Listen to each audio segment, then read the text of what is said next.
नमस्कार। Albert Einstein ने एक बार कहा था कि जिस दुनिया को हमने बनाया है वो हमारी सोच की प्रक्रिया का नतीजा है। इसे हमारी सोच बदले बिना नहीं बदला जा सकता है। और ये बात आज की हमारी चर्चा के लिए एकदम फिट बैठती है, क्योंकि आज हम बात करने वाले हैं एक स्थापित ढांचे में, मतलब पाकिस्तान में कुछ बहुत बड़े बदलावों की। और ये समझने की कोशिश करेंगे कि इन बदलावों के पीछे सोच क्या है और इनके मायने क्या हो सकते हैं। आज हम पाकिस्तान में जो 27वां संवैधानिक संशोधन प्रस्तावित है उस पर जरा गहराई से बात करेंगे। ये विषय बहुत महत्वपूर्ण है क्योंकि ये संशोधन पाकिस्तान की जो सैन्य कमान की संरचना है और कुछ हद तक न्यायपालिका भी, उसमें काफी बड़े बदलाव ला सकता है। हमारी ये जो पूरी बातचीत है ये कई उपलब्ध स्रोतों विश्लेषणों पर आधारित है, जो इन प्रस्तावित बदलावों, उनके पीछे के शायद इरादों और उनके क्या नतीजे हो सकते हैं उस पर रोशनी डालते हैं। तो हमारा मकसद क्या है? हमारा मकसद है इन सुधारों के जो मुख्य पहलू हैं उनको समझना। खासकर आज के जमाने की जो सैन्य रणनीति है उसमें एक शब्द आता है जॉइंटनेस, मतलब संयुक्तता। उसके लिहाज से भी देखेंगे, और ये भी कि पाकिस्तान के जो नागरिक सैन्य संबंध हैं जो हमेशा से थोड़े जटिल रहे हैं, और उसकी जो स्ट्रेटेजिक सोच है उस पर इसका क्या असर पड़ेगा। और हाँ, जो यूपीएससी की तैयारी कर रहे हैं उनके लिए तो ये विषय खास तौर पर अहम है, क्योंकि ये सीधे सीधे भारत के पड़ोस की भू राजनीति, शासन प्रणाली और क्षेत्रीय सुरक्षा से जुड़ा है। तो चलिए शुरू करते हैं। सबसे पहले यही समझते हैं कि ये जॉइंटनेस है क्या, आधुनिक सेनाओं के लिहाज से इसका क्या मतलब होता है। जी देखिए, आज की जो सैन्य सोच है उसमें जॉइंटनेस का सीधा सा मतलब है कि सेना की जो तीनों शाखाएं हैं, थल सेना, नौसेना और वायुसेना, जी। उनके प्रमुखों का दर्जा बराबर हो। बराबर। हाँ, बिल्कुल बराबर। और तीनों एक एकीकृत कमान के तहत मिलकर काम करें। ये सोच सिर्फ जमीन पर लड़ने वाली फौज तक ही सीमित नहीं है, जैसा शायद पहले होता था। देखिए, आज युद्ध का तरीका बहुत बदल गया है। नई टेक्नोलॉजी आ गई है, बेहतर सेंसर है, ऑटोमेशन है, एआई है, हाइपरसोनिक मिसाइलें, रोबोटिक्स, ये सब आजकल युद्ध जीतने के लिए बहुत जरूरी हो गए हैं। और इनका असरदार इस्तेमाल तभी हो सकता है जब तीनों सेनाएं, मतलब आर्मी, नेवी, एयरफोर्स, मिलकर प्लानिंग करें और इसे लागू करें। अच्छा, तो मतलब ये हुआ कि अब ऐसा नहीं कह सकते कि सिर्फ थल सेना ही सबसे अहम है या कोई एक सेवा दूसरी से ज्यादा महत्वपूर्ण है। बिल्कुल सही है। अब देश की रक्षा तीनों अंगों के, क्या कहते हैं, सामंजस्य पर निर्भर करती है। जो आधुनिक सैन्य सिद्धांत है वो मल्टी डोमेन ऑपरेशंस यानी एमडीओ पर जोर देते हैं। Multi domain operations. हाँ, मतलब जमीन, हवा, समुद्र तो थे ही, अब अंतरिक्ष और साइबर स्पेस भी युद्ध के मैदान बन गए हैं। और वायुसेना और नौसेना, क्योंकि उनके पास टेक्नोलॉजी ज्यादा होती है, जैसे सैटेलाइट्स, ड्रोन्स। हाँ, satellite, drones, electronic warfare system, ये सब, तो इनकी वजह से वो इन सारे डोमेन में ऑपरेट कर सकते हैं। इसलिए वो सैन्य शक्ति को इंटीग्रेट करने में, मतलब जोड़ने में, एक केंद्रीय भूमिका निभाते हैं। आप सोचिए, इन प्लेटफॉर्म से इंटेलिजेंस, निगरानी, जासूसी, जिसे आईएसआर कहते हैं, वो कितना बेहतर हो जाता है। ये भौगोलिक रुकावटें, जैसे ऊंचे पहाड़ हों या लंबा समुंदर, उनको आसानी से पार कर लेते हैं। नौसेना का काम क्या है? समुद्री व्यापार मार्गों की रक्षा करना, जो किसी भी देश की अर्थव्यवस्था के लिए लाइफलाइन है। और वायुसेना, वो हवाई निगरानी रखती है और जरूरत पड़ने पर हवा में दुश्मन पर हावी हो सकती है।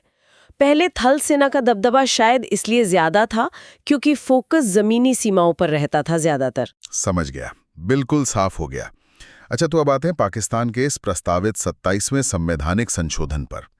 इसमें ऐसी क्या खास बात है कि इतनी बहस हो रही है इस पर? जी, इस संशोधन का जो सबसे महत्वपूर्ण, सबसे विवादित बिंदु कह सकते हैं, वो है चीफ ऑफ डिफेंस फोर्सेस यानी सीडीएफ का एक नया पद बनाना।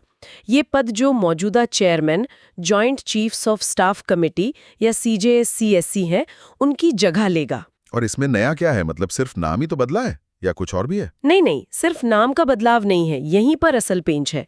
जो नई व्यवस्था प्रस्तावित है उसके तहत थल सेना प्रमुख यानी आर्मी चीफ हमेशा सीडीएफ होंगे। हमेशा? मतलब ये फिक्स है? हाँ, ये फिक्स कर दिया गया है प्रस्तावित संशोधन में। इसका मतलब हुआ कि नेवी चीफ और एयर चीफ, जो सैद्धांतिक रूप से बराबर होने चाहिए, वो अब आर्मी चीफ को रिपोर्ट करेंगे।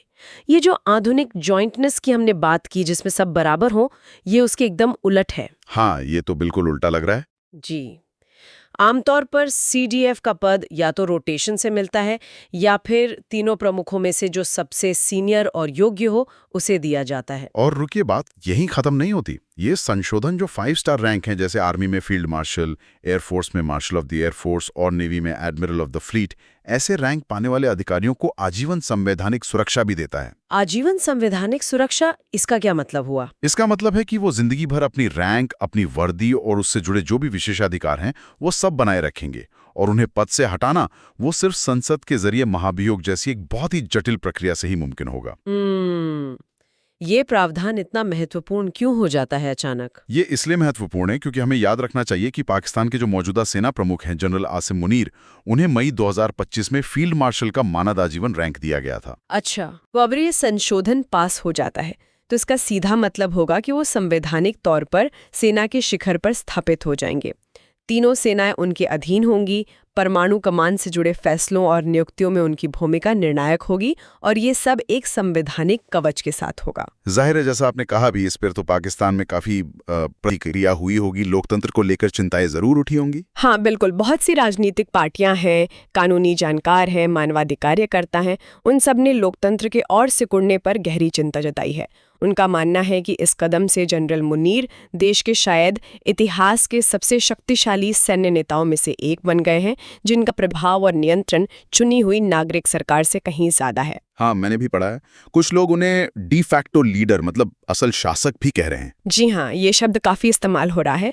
देखिए, पाकिस्तान का जो शासन का मॉडल है उसे अक्सर हाइब्रिड यानी मिला जुला कहा जाता है। हाइब्रिड मतलब जहां नागरिक सरकार तो दिखती है सामने, लेकिन पीछे से सेना का प्रभाव बहुत ज्यादा होता है।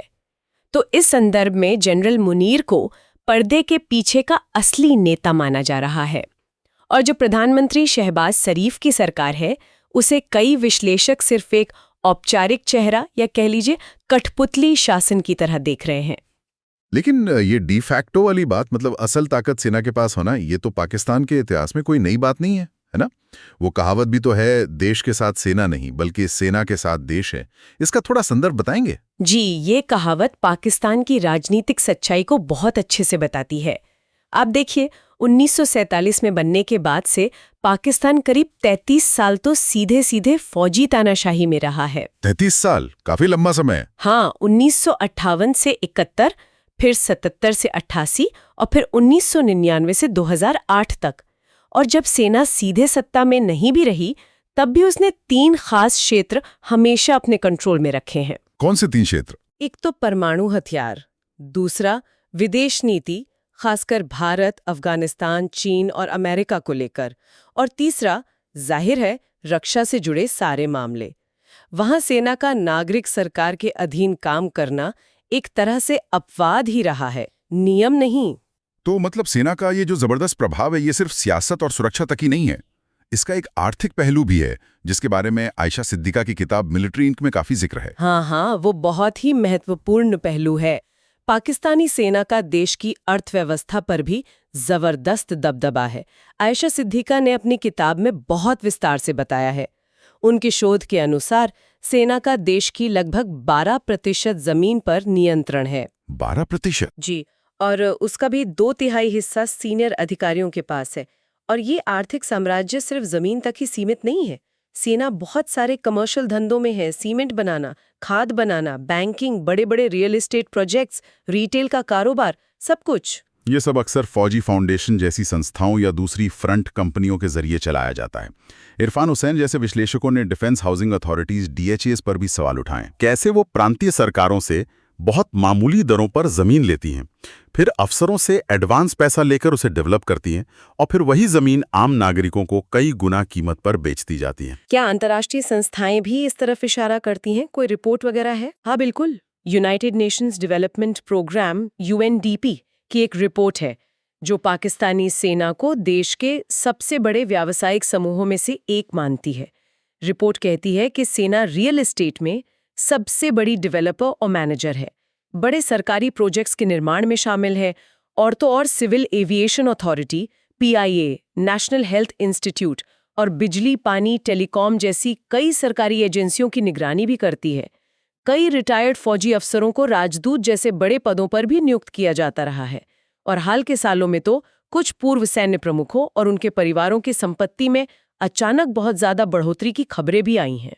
हाँ, वो बाजवा परिवार और असीम सलीम बाजवा वाली खबरें थी। जी, जिनसे भ्रष्टाचार और क्षमता के गलत इस्तेमाल के आरोप लगे। पेंडोरा पेपर्स में भी कुछ पूर्व सैन्य अधिकारियों के नाम आए थे। तो ये जो आर्थिक ताकत है सेना की, हम्म, ये सिर्फ पैसा कमाने का जरिया नहीं है, ये उनके राजनीतिक असर को और मजबूत करती है। बिल्कुल। आप देखिए, ये जो आर्थिक आत्मनिर्भरता है, ये सेना को एक तरह से नागरिक सरकार के नियंत्रण से काफी हद तक आजाद रखती है और ये उसे देश के अंदर एक पैरेलल पावर सेंटर, एक समानांतर सत्ता केंद्र बनाती है। इससे उसे मोल भाव करने की, अपनी शर्तें मनवाने की ताकत मिलती है। अच्छा, इसी संदर्भ में पाकिस्तान में अक्सर एक शब्द सुनने को मिलता है, अधिष्ठान या एस्टैब्लिशमेंट। तो क्या अब ऐसा है कि सेना सीधे तख्तापलट करने के बजाय इस एस्टैब्लिशमेंट के जरिए ही कंट्रोल रखना ज्यादा पसंद करती है? हाँ, पिछले कुछ दशकों से पैटर्न तो यही दिख रहा है। सीधे सत्ता संभालने में कई तरह की दिक्कतें आती हैं, अंतर्राष्ट्रीय दबाव भी होता है, तो पर्दे के पीछे से चीजों को कंट्रोल करना ज्यादा आसान रहता है शायद। और जब पाकिस्तान में एस्टैब्लिशमेंट की बात होती है, तो उसका मतलब सिर्फ प्रधानमंत्री, उनकी कैबिनेट या ब्यूरोक्रेसी नहीं होता। तो फिर ये एस्टैब्लिशमेंट है क्या भला? ये तो बड़ा रहस्यमयी सा शब्द लगता है। हाँ, थोड़ा है। इसे समझाने की कोशिश करते हैं। दिल्ली में ऑब्जर्वर रिसर्च फाउंडेशन के सुशांत सरीन हैं। वो कहते हैं कि पाकिस्तान का एस्टैब्लिशमेंट असल में देश का जो एलीट वर्ग है, जो अभिजात वर्ग है, उनकी एक आम सहमति है और इस सहमति का नेतृत्व सेना करती है। अच्छा, तो इसमें सिर्फ सेना नहीं है? नहीं, इसमें सेना तो है ही, साथ में समाज और राजनीति के दूसरे असरदार लोग भी हैं, जैसे बड़े बिजनेसमैन, जमींदार, प्रोफेशनल्स, वकील, डॉक्टर, बैंकर वगैरह, जज, बड़े नौकरशाह, मुख्य राजनेता और कुछ प्रभावशाली मौलवी भी। ये जरूरी नहीं कि जो पार्टी सरकार में हो वही एस्टैब्लिशमेंट हो। ये एक तरह का परमानेंट पावर स्ट्रक्चर है जो पर्दे के पीछे से काम करता है। वाह, मतलब एस्टैब्लिशमेंट एक तरह का अदृश्य शक्ति केंद्र हुआ। और ये जो 27वां संशोधन है, ये इसी केंद्र में सेना की पकड़ को और ज्यादा मजबूत करने वाला कदम है। एकदम सही समझा आपने। ये संशोधन इसी एस्टैब्लिशमेंट के अंदर सेना की और खास तौर पर सेना प्रमुख की हैसियत को संवैधानिक तौर पर और ज्यादा वजनदार और स्थायी बनाता है। ये एक तरह से इस बात की पुष्टि है कि जनरल मुनीर और जो सैन्य नेतृत्व है, उन्होंने देश के शासन पर अपनी पकड़ और गहरी कर ली है। अगर हम इसे सिर्फ मिलिट्री के नजरिए से देखें, तो आर्मी चीफ को इतना ताकतवर बनाने का एक मतलब ये भी निकलता है कि पाकिस्तान का जो सुरक्षा फोकस है, वो मुख्य रूप से जमीन आधारित ही बना रहेगा। उनका ध्यान अपनी पूर्वी सीमा यानी भारत और पश्चिमी सीमा यानी अफगानिस्तान पर ही ज्यादा केंद्रित रहेगा। हाँ, जनरल मुनीर का वो हालिया बयान भी शायद इसी तरफ इशारा कर रहा था, जिसमें उन्होंने भारत की भौगोलिक विशालता को लेकर एक चेतावनी दी थी। जी हाँ, उनका वो बयान जिसमें उन्होंने कहा था कि युद्ध क्षेत्र और संचार क्षेत्र के बीच कम होते अंतर के साथ हमारी हथियार प्रणालियों, परमाणु की पहुंच और घातकता भारत की भौगोलिक विशालता की गलत धारणा को चकनाचूर कर देगी। ये बयान उसी आक्रामक और जमीन केंद्रित सैन्य सोच को दिखाता है। तो आज की इस पूरी बातचीत का अगर हम निचोड़ निकालें, तो मुख्य बातें क्या निकलती हैं? पहली बात तो ये कि पाकिस्तान में जो 27वां संवैधानिक संशोधन प्रस्तावित है, वो सेना प्रमुख को बहुत ज्यादा सेंट्रलाइज्ड पावर देता है और ये चीज आधुनिक मिलिट्री जॉइंटनेस के सिद्धांत से मेल नहीं खाती। बिल्कुल। दूसरी बात, ये पाकिस्तान के हाइब्रिड शासन में सेना के दबदबे को संवैधानिक रूप से और पक्का करता है, जिससे लोकतंत्र के भविष्य को लेकर सवाल उठ रहे हैं। जी। और तीसरी अहम बात, सेना का जो विशाल आर्थिक साम्राज्य है, वो उसकी इस राजनीतिक ताकत को और ज्यादा मजबूती देता है।